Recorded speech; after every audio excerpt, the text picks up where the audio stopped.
I've been looking at media and entertainment like for 18 years now. And one of the first things I learned as a reporter was that Indian languages had 20 to 30 times the readership, but about 1/5 the CPMs or the ad rates that English did. And over the years, this gap narrowed in the written world. But funnily enough, in TV and in other areas of video, that gap never existed very, very strongly. I mean, not as strongly as in terms of reach, in terms of a whole lot of things. It may have existed in terms of ad rates. But I'm very curious on how, in the OTT space, where we are, as you know, because when I look at the top 10 languages of internet, Hindi doesn't come in the top 10. I'm very surprised why it doesn't, but it doesn't come in the top 10 languages.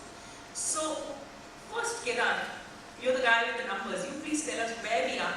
And then I will request each one of you also to briefly, like Datta is from the talent management side, Girish Dwibhashyam, your surname is a giveaway for this session.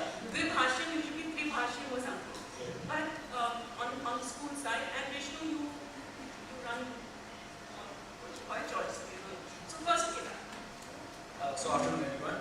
I think enough numbers have been discussed through the day, but just to give, from a language perspective, just to give a sense of from a language perspective, I think when we look at the just last 2 years, something like YouTube has quadrupled in numbers. Most of the OTTs have started to cross, the premium OTTs have started to cross 40-50 million uniques a month.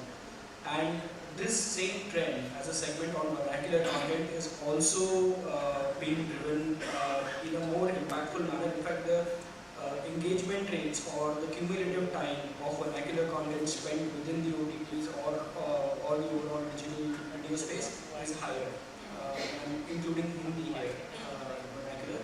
But we see that the difference between the content that gets consumed has a more loyal user base on the vernacular side compared to a more flimsy audience on the short form videos on the English side. But in terms of, there's this famous KPMG report that next 400 million or 500 million will come. Are we moving towards that? Because last I saw we were over 400 million total, 470 million internet broadband users, and roughly half were non-English. So where are we there right now?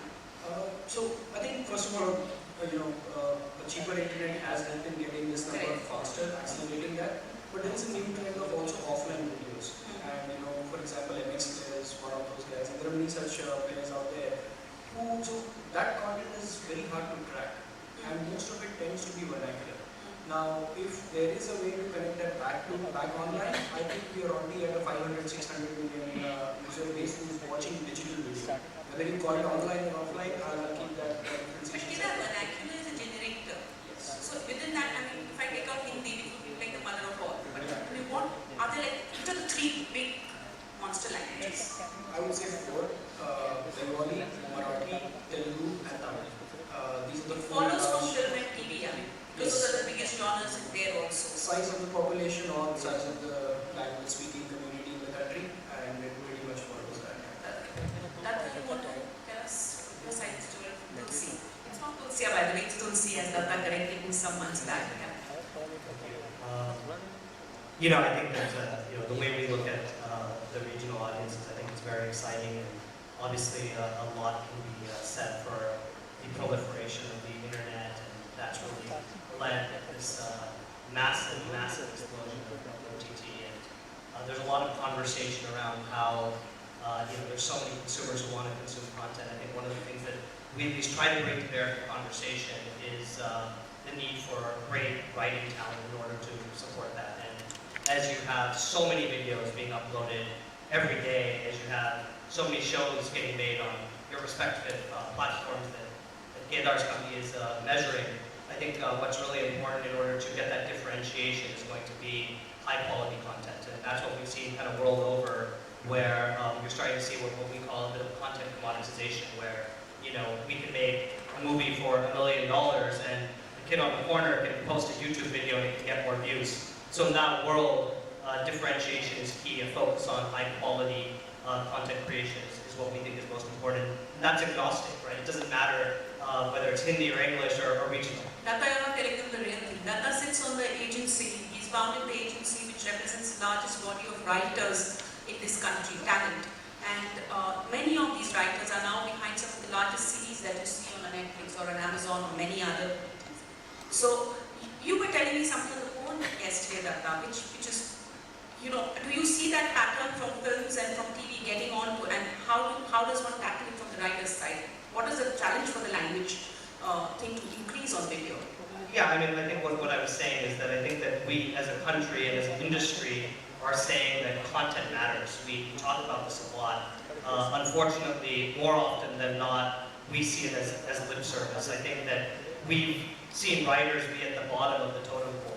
And, you know, a lot of folks say we care about the writers, but when it actually comes to giving them that amount of time to actually focus just on writing, giving them the sort of fair compensation. And this is not a sort of socialist perspective. It's actually pure economics. If you create an ecosystem where writers can just afford to write, they're going to create something great. And Sacred Games is a fantastic example where the writers were paid top dollar market, and they were actually given an ample amount of time, and they were exclusive to the show.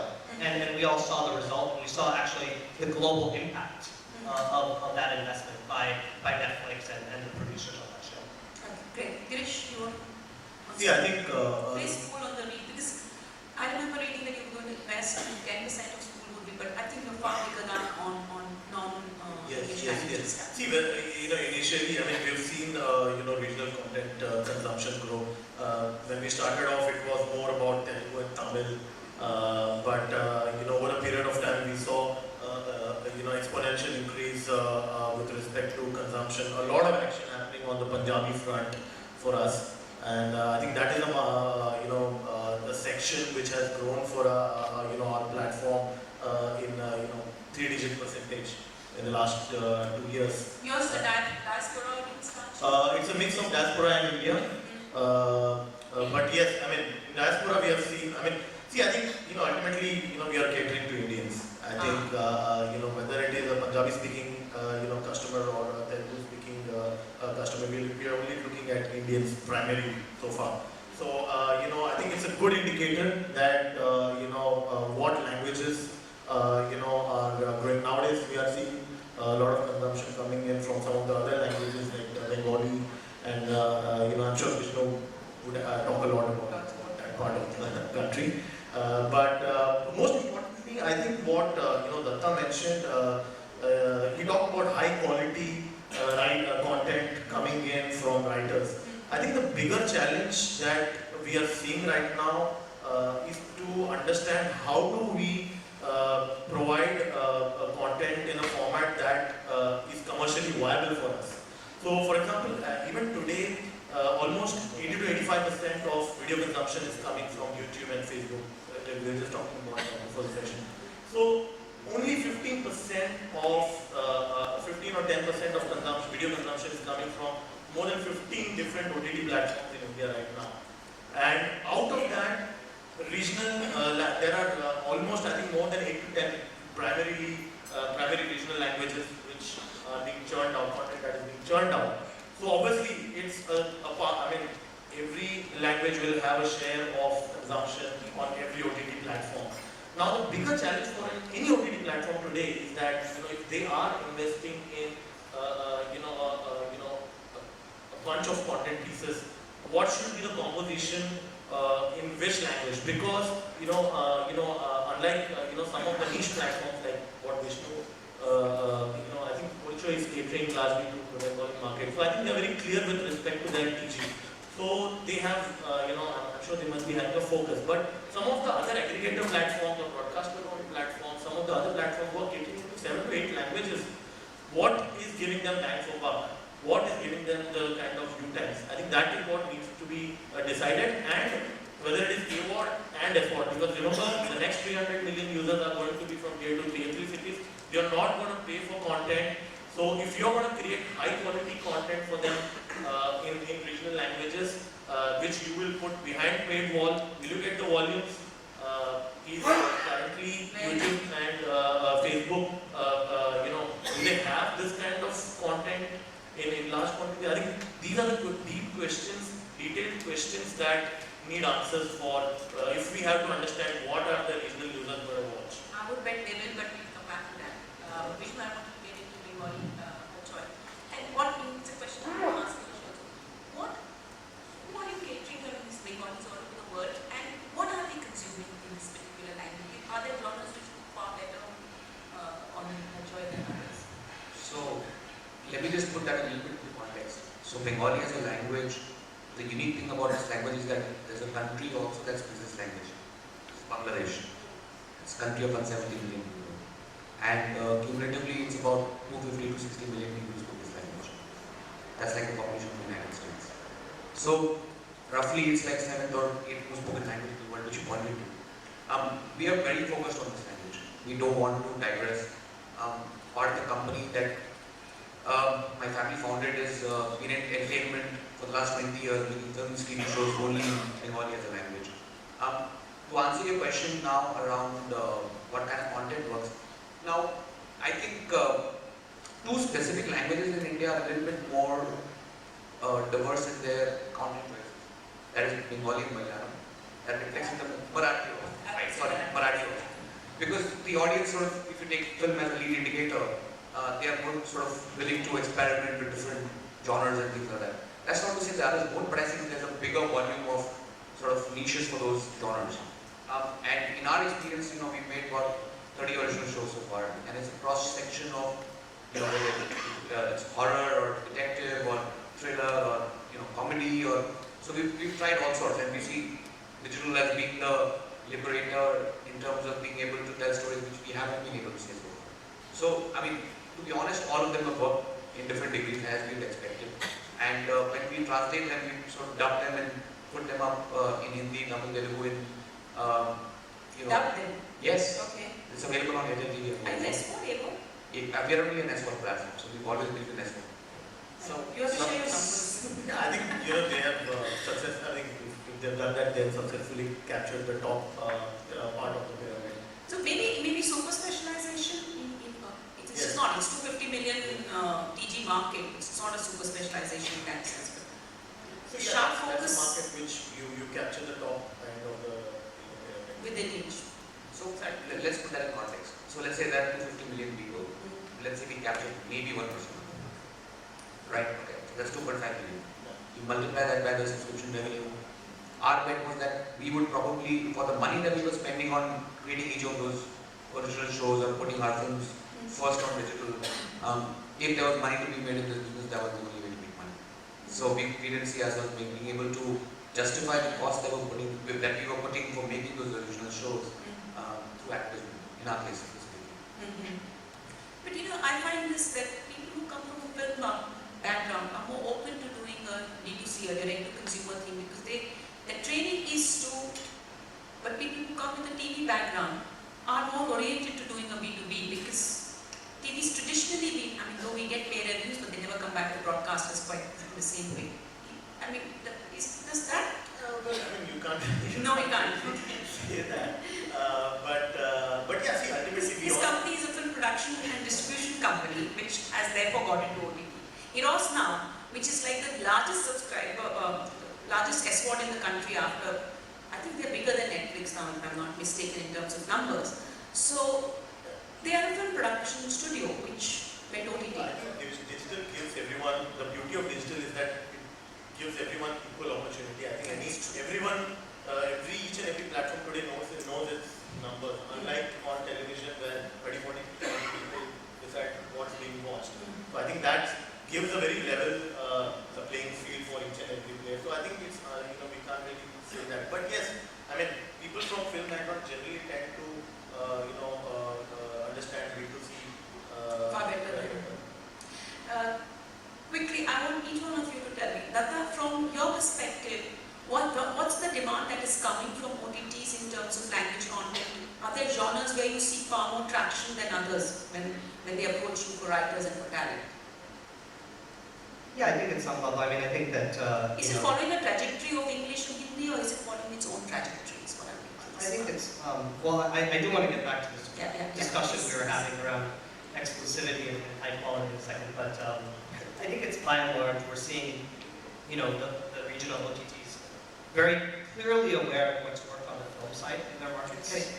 Whether it's leveraging literature and classics, as they've done in Bengali in the South, action in Punjabi, comedy in Hindi in the North, seeing a lot around political and rom-com. So I think that we're seeing a lot of that get translated into the episodic space. So I think that initially we'll see that, and eventually we'll see, when you see great content in genres that audiences are already acclimated with and responsive to, then you'll start seeing the other genres as well. Real quick, just on this, I'd be more interested in understanding sort of the 30 shows you've done, what have maybe pulled audiences in. I think a really interesting example that we saw with Hulu in the West was people had written them off. And then suddenly they came with a show called Handmaid's Tale. And it was a massive hit. And it was such a massive hit that I think they just reported a couple of days ago that their annual subscription increased by 48%. So I do really feel that if you focus on high quality content that's exclusive, you can't find it anywhere other than your platform. That could be a massive differentiator and a pull factor for paying consumers. Kedar, I want to bring you in. What are you seeing happen? You're the guy who puts up dashboards for everybody, so. So for me, I think the gradation of the vernacular content isn't there as much as it's there in English already. So I'll give you an example. So mostly OTTs today are busy in aggregating content which is already produced for cinema or TV and so on. So the first level of content is that, or even replicating the same content for the digital medium. Like for example, Sacred Games is like a TV show, right? For me, I think the gradation to me is when you actually go closer to the lifestyle of those regional languages or cultures, and we see a lot of that happening in Southeast Asian countries. For example, Thailand and Vietnam are they have this whole descent of food and in their culture. So cooking shows or anything related to food is really a new form of content there online. And I think such subgenres within a particular language can actually be a decent size. Each of these niches can be like 5 to 10 million people, whether it's based on a dialect or whether it's based on a certain content category or a subcategory. And I think that's where the opportunity is of making exclusive shows or that's where the 1% thing of getting people paid possibly does. Yes, because whether it remains exclusive, etc., of course, those would be business models, but I think that content is yet to be produced in large scale for India or Indian languages. You said Punjabi is working a lot, let's say, for a school. What is it in Punjabi that's working? And is it the typical UK market? So Punjabi works in UK, Telugu works in the US, or is it going beyond that? Well, I think there is a huge supply gap in that particular vertical. What we have seen, you have these films, and then you have music. Yes, Punjabi and Gujarati are the biggest. And unlike some of the other languages like Marathi, Bengali, Telugu Tamil, there has been a lot of action on the television front. But in Punjab, for various reasons, which we'll talk about later, but it didn't happen. So I think because of that gap, suddenly there's a lot of demand for content from there, and they are watching a lot of Hindi content, and they have to do with Hindi is what I would say. I think partly that is the reason why we have seen organic traffic coming in, not only from outside of India, but also like within India, the northern parts of India, we've seen a lot of traffic coming in from there. So I think that is what has helped. But I think there's a lot to be done. I think if the OTT platform is going for that market, they have a lot to gain. Vishnu, what is this? No, I mean, if frankly we knew just break and if we knew what was going to work, I'd stop coming to work. So Well said. I don't know. Okay, one of the things, and we have 4 minutes left.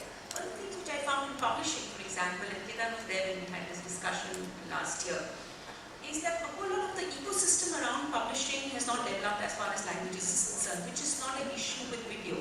But which are if I was to ask you one or two of the big issues for video to take off in India's many languages, what would you say? Really take off. I mean, to get the kind of ad rates or the kind of subscription rates which English are really get. I'll come back to me on this. I'm going to digest. Is that okay? Sure. Yeah, Girish. You run the business. I think right now, we have to offer, the most important thing is to identify certain languages where immediate volumes we are able to see. For example, almost every 1 or 2 years we've seen some trend within the regional space. I think last 1 or 2 years there has been more growth within the Marathi space than some of the other languages. Not to say that Telugu and Tamil are not growing. I think that is the first thing that we need to identify and build on. Second thing is obviously the content mix and the monetization model. So for example, as I said that selling subscriptions is a tough game. If you're going to bundle it with your e-commerce service or with some of the other wallet service, you're able to get in more numbers. It's a tough business. I think identifying the right content mix and the TG is the basic thing that needs to be done. Because from what I see, there's going to be a huge growth. The percentage of growth is going to be much higher on award within the regional space than the subscription space is what. I think the Indian consumer is very comfortable with experimenting, and that's been there through the number of television channels we have, or the number of print publications we have, and so on. When it comes to Indian content format, I think that experimentation will lead to a huge takeoff. I feel it's still in early stages right now, and if there is more content that comes out across various genres, across various content categories, there will be an increase. I strongly believe India will be advertising a video-driven market and not subscription-driven market. Especially on languages or on any format. Even in English. Because if you see Vivek's numbers, he said that 50-50 on the OTT side was almost 50-50 already, and so I was just like curious what the trajectory is. Sorry. Sorry. Yeah. So on the it's on the subscription and advertisement. I think the question to ask is what are you offering to the customer? I'll give you an example, maybe we being a case study or another example. We've released films just after theatre, first for digital, then gone to broadcast.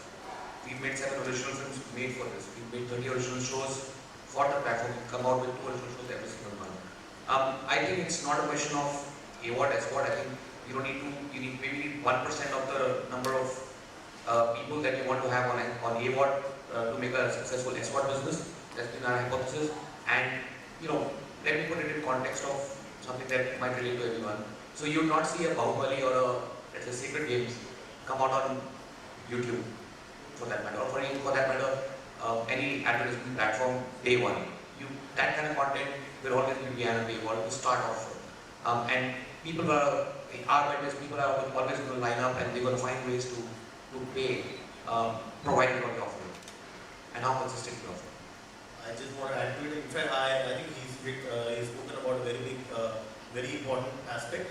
If you're making a web series for 2 crore rupees, you're not going to recover it from anyone. Absolutely. But if you're going to produce a bunch of short form content for 50,000 rupees, you're going to make money on that. So short form content within regional space, AWOD is the way to go. But for long form, premium content, high quality content where you're putting in money, you will not be able to recover money from it. That's what every film studio head tells the film never fails, its budget fails. So, yeah. So I think Vishnu hit on the nail on the head. It coexists, right? Even as executives who work in the entertainment business, after watching so many amazing shows, you also get series fatigue, right? And you start saying, I just want to watch videos on Instagram, or I just want to watch stuff on YouTube. So I think that both coexist, and I think that there will be audiences like us who are subscribing, and there will be audiences like us who decide not to skip ads sometimes. In my case, after 2 months of binging, I said I need to read. I stopped everything and read. Okay, we are out of time. Lovely discussion. I have loads of questions more, and if anybody has questions, please ask them to my panelists offline. Thank you everybody, and thank you all.